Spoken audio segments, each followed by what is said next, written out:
As an ICU patient, my brother called 911, and when police got there, they did eventually convince him that he was a real patient and that he was not kidnapped, and that the medical staff there were not actually trying to drain him and harm him in any way.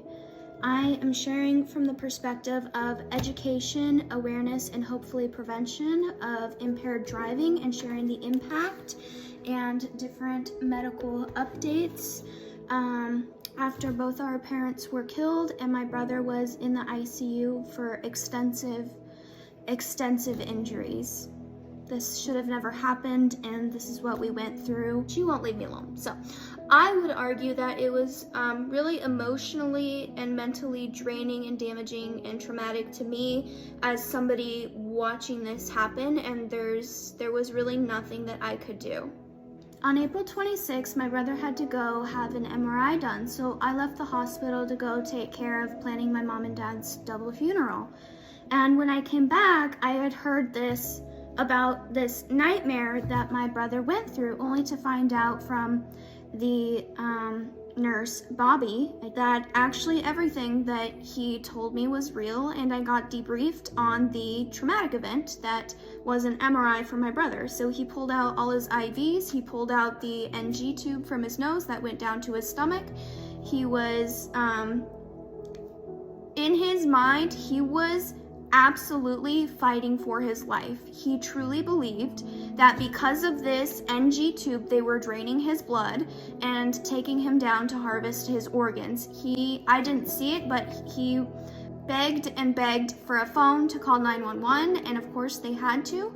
So then 911 arrived, and they tried to, and they eventually did convince him that it was real. It's not a nightmare, it's not a dream.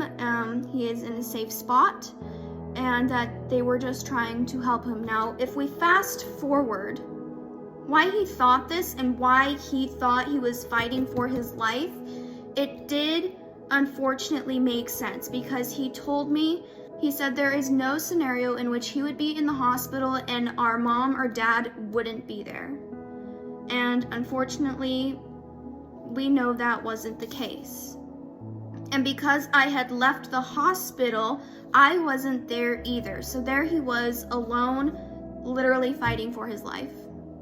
Throughout the day, they worked on anxiety, panic, and coping mechanisms, as the nurse was only able to be with him some of the time because he had another patient. But also the next step was moving to the general floor, where the ratio is a lot different.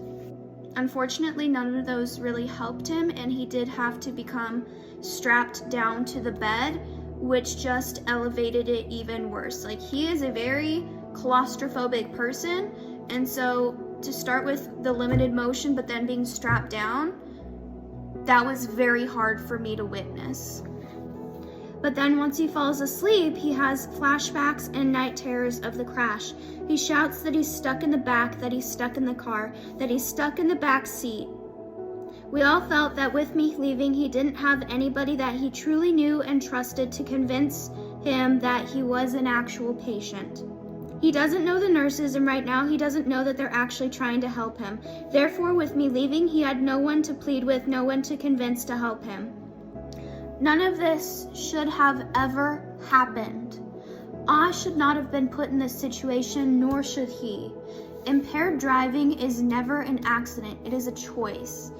Hand your keys over. If you see somebody going to drive, please intervene or call 911.